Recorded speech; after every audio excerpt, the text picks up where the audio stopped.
দেখতে দেখতে কিভাবে দিন মাস বছর কেটে যায়, ফিরে আসে আবার সেই মুহূর্ত। নমস্কার বন্ধুরা, আমি নিরূপা লাইফস্টাইলের পক্ষ থেকে আমার প্রত্যেকটা বন্ধুকে জানাই মোস্ট ওয়েলকাম। তো বন্ধুরা দেখো, আমি কি ব্লগ নিয়ে চলে এসেছি আজকে তোমাদের কাছে। আশা করি তোমরা ব্লগটা সম্পূর্ণ দেখলেই বুঝতে পেরে যাবে। তো বন্ধুরা দেখো, প্রথমেই দেখালাম কিছু রান্না বান্নার প্রিপারেশন। যেমন এখানে পটল আলু কাটা রয়েছে, হবে পটল পনির। তো দেখো, পনিরগুলো আমি সাইজ মতন কেটে নিয়েছি। পটল পনির রান্না করব বলে পনির সাইজ করে কাটা হয়ে গেছে, পটল তো কেটে ধুয়ে একদম রেডি। তারপরে দেখো বন্ধুরা, কড়াইয়ে আমি সাদা তেল চাপিয়ে নিয়েছি। চাপিয়ে নেওয়ার পর আমি সাদা তেলে পনিরগুলোকে হালকাভাবে ভাজবো। বন্ধুরা, এটা কোনো প্যাকেটের পনির না, এটা হচ্ছে ঘরোয়া বাড়ির তৈরি পনির। এই পনির আমাদের এখানে বাড়িতে মিষ্টির দোকানে পাওয়া যায়। তো এখানকার পনিরে খুব সুস্বাদু। তো সেই কারণেই আমি এই পনিরটা জলের মধ্যে ভেজে ডুবাইনি। ঠিক আছে বন্ধুরা, তারপর ওই তেলে সর্ষের তেল অ্যাড করে আমি এখানে ভালো করে পটলটা ভেজে নিচ্ছি। বন্ধুরা, নুন হলুদ দিয়ে সুন্দর করে পটলটা ভাজা আমি বসিয়ে দিয়েছি। তো দেখো, পটল ভাজা আমার এই রকম পর্যায়ে এসেছে। তো দেখে বুঝতেই পারছো ভালো করে ভাজা হয়ে গেছে, আমি তুলে নিয়েছি। তারপর দেখো, একটা মাঝারি মাপের পেঁয়াজ আর গোটা গরম মশলা ফোড়ন আমি খুব একটা ব্যবহার করি না, তো তেলের মধ্যে শুকনো লঙ্কা তেজপাতা ফোড়ন দিয়েছি। আর যে পেঁয়াজটা দেখলে বন্ধুরা বলছি, তারপর দেখো আলুটা আমি ফ্রাই করে নিচ্ছি। তারপর আমি যে একটা মশলা বানিয়েছিলাম, কিছুই না, পেঁয়াজ আদা রসুন টমেটো একটা পেস্ট করেছিলাম, ওটাই জাস্ট আলু ভাজাটার উপরে দিয়ে দিলাম। আলুটা আর কড়াই থেকে তুলিনি, ওর ওপরেই মশলাটা দিয়ে দিলাম। তো দেওয়ার পর বন্ধুরা দেখো, আমি কি কি দিচ্ছি একে একে।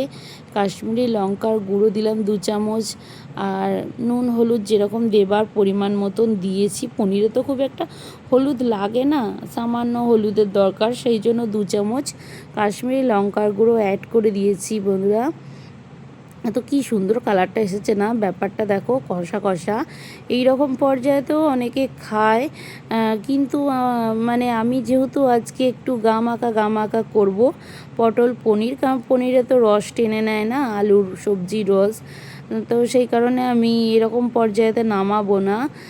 তো দেখো, আমি যেই বাটিতে মশলাটা আমি পেস্ট করে রেখেছিলাম, সেই বাটি ধোয়া জল আমি মানে ঠিকঠাক সময় মতন কষাচ্ছি, পরিমাণ মতন কষি, কারণ রান্না তো কষানোর কাছেই মেন না, যতটা তুমি সুন্দর কষাবে। দেখো তেল ছেড়ে এসেছে বন্ধুরা। দেখো, এরপর আমি ওই মশলার বাটি ধোয়ার জলটা দিয়ে দিলাম। আমি পনির রান্নায় বিশেষ কিছু দিই না। তো দেখো, জল দেওয়ার পর ঢাকা দিয়েছিলাম, এরকম ফুটেছে। তো ফোটার পর আমি সানরাইজের ছাই গরম মশলা যেটা ইউজ করি ওটা দিয়ে দিলাম। আমার তরকারি রেডি। এরপর আমার মা করেছিল 5 রকমের ভাজা। তো বন্ধুরা, এগুলো হচ্ছে ছোট ছোট মুসুর ডালের বড়ি, যেটা শাক ভাজার ওপরে তোমরা দেখতে পাবে। এখানে 7 রকমের ভাজা আছে বন্ধুরা। এই থালাটা আমার বিশেষ দিনের জন্য আমার মা সাজিয়ে দিয়েছিল। আমার গর্ভধারিণী মা আমার থালাটা আমার জন্য রেডি করেছিল। তো দেখো কি সুন্দর করে আমার মা থালা সাজিয়েছে, দিয়েছে গন্ধরাজ লেবু, কাঁচা লঙ্কা, সাথে রয়েছে 7 রকমের ভাজা, দেশি মৌরলা মাছের চচ্চড়ি, আর রয়েছে আমার বানানো পটল পনির, আর আমাদের বাড়ির গাছের আমরা হচ্ছে চাটনি। এখানে রয়েছে দেশি পিওর ছানার জিলিপি। আমার পছন্দের খাবার সব আমার মা আজকে আমার বিশেষ দিন, আমার জন্মদিনের দিন সাজিয়ে দিয়েছে। তার সাথেই দেখো মিষ্টি দই, এই দইটা জাস্ট অসাধারণ। আর সাথেই রয়েছে আমার বাড়ির গাছের আম, আম্রপালি, আমের রাজা। এই আম যে একবার খাবে বন্ধুরা, সেই জীবনের স্বাদ ভুলতে পারবে না। মানে যে কোনো মিষ্টির দোকানে মিষ্টি রস ফেল, চিনি ফেল এই আমের মিষ্টতার কাছে। তো বন্ধুরা দেখো, আমার মা কিভাবে থালাটা আজকে সাজিয়েছে। আমাদের জন্মদিনে কোনো মাংসর আয়োজন করতে নেই, সেই কারণে সেই দিনটা মাংস করেনি। যেহেতু আমার বার্থডেটা ছিল শনিবার, আর বার্থডের দিন কোনো দিন যে বাড়ি হোক না কেন মা মাংস করে না। তো বন্ধুরা থালা সাজানো তো কমপ্লিট। তারপরে বিকেলে চলে গিয়েছিলাম আমরা একটা সতীপীঠে। আমার মা আমার জন্য উপোস করে পুজো দিয়েছিল। তো দেখো প্রথমেই এখানে দেখতে পাচ্ছ জগন্নাথ দেব, তারপরে দেখতে পাচ্ছ হচ্ছে তোমার শ্রী চৈতন্য মহাপ্রভু, তারপর রয়েছে আমাদের গণেশ মহারাজ। কি সুন্দর লাগছে না? এগুলো সব পাথরের মূর্তি বন্ধুরা।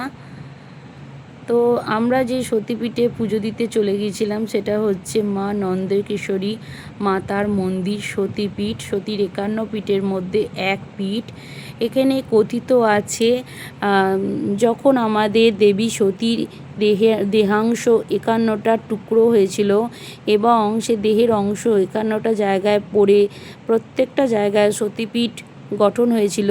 তো নন্দকেশ্বরী মন্দিরে আমাদের যে কণ্ঠনালী বা গলার বোন আমরা যেটা বলি, গলার সাইডে যে হাড় থাকে আমাদের, ওই হাড় দেবী সতীর হাড় এখানে পতিত হয়েছিল, পড়েছিল এই পূর্ণভূমিতে। তো এখানে সতীপীঠ গড়ে উঠেছে। তো আমরা এই সতীপীঠ বহুবার পুজো দিতে গেছি। আমাদের স্পেশাল দিনে আমরা বিশেষ করে এই সতীপীঠে পুজো দিতে যাই। তো দেখো কি সুন্দর, আমরা অনেকটা আগেই চলে গিয়েছিলাম, সন্ধ্যা আরতির অনেক আগে। তখন প্রায় 6টা 10-15, কারণ যেহেতু এখন আষাঢ় মাস, বিকেল অনেকটাই বড়, সেই কারণে বন্ধুরা তোমরা বুঝতে পারছো না, কিন্তু আমরা এই 6টার সময় গিয়েছিলাম। তো এখানে দেখো 101টা ঘন্টা আছে। কোনো কারুর মনস্কামনা পূর্ণ হওয়ার জন্য তিনি এই ঘন্টাটি মন্দিরে উপহার দিয়েছেন। তো এখানে রাখা রয়েছে সেই ঘন্টাটা। তো আমি একটু হাত দিয়ে নাড়াচাড়া করে দেখছিলাম বন্ধুরা। এইখানে এলে দেহের শান্তি, মনের শান্তি, সর্বাঙ্গের শান্তি হয়ে যায়। এই জায়গার মতন, যেখানে সতীপীঠ, এই পুণ্যভূমির মতন আর কোনো পুণ্যভূমি হয় না। যেখানে যেখানে সতীপীঠ আছে বন্ধুরা, আশা করি তোমরা গিয়েছো, তোমরা জানবে। তো দেখো এটা বহু পুরানো, 300-400 বছর আগেকার একটা বট বৃক্ষ। কীভাবে উঠেছে দেখো বন্ধুরা, আমরা তো দেখে খুব অবাক হয়ে গিয়েছিলাম। তো আমি এর আগে বহুবার গেছি, তখন তো আমি ব্লগ করতাম না, ইউটিউবের সাথে যুক্ত ছিলাম না, তো সেই কারণে এরকম কোনো ভিডিও তুলিনি। তো আমার মনে হলো আমার এই ভিডিওর মাধ্যমে আমার অনেক দূর দূরান্তের বন্ধুরা দেখতে পাবে। দেখো এই শিবলিঙ্গটা কীরকম অদ্ভুত না? আর এখানে রয়েছে হচ্ছে তোমার মা শেতলা, এখানে রয়েছে বাবা ভৈরবনাথ। প্রচুর মানে 300-400 বছর আগেকার শিবলিঙ্গ। আশা করি বন্ধুরা তোমরা এর গঠন ও স্ট্রাকচার দেখে বুঝতেই পারছো এগুলো এখনকার নয়, 300-400 বছর আগেকার, তারও বেশি, আমি ঠিক জানি না। আর এইটাকে একটা গাছের গুড়ি কিভাবে গণেশের আকার ধারণ করেছে। আর এটি হলো মা নন্দেশ্বরী মা, এটি হলো সেই সতীপীঠ, সতীর 51 পীঠের এক পীঠ যেটা বলছিলাম বন্ধুরা। এই দেখো এখানেই মা বিরাজমান, মাকে এইভাবেই পূজিত করা হয়। প্রচুর দূর দূরান্ত থেকে ভক্তরা আসে তাদের মনের আশা নিয়ে মায়ের কাছে। মা সবাইকে খালি হাতে ফেরত দেয় না, মা সবার সকল আশা পূর্ণ করে।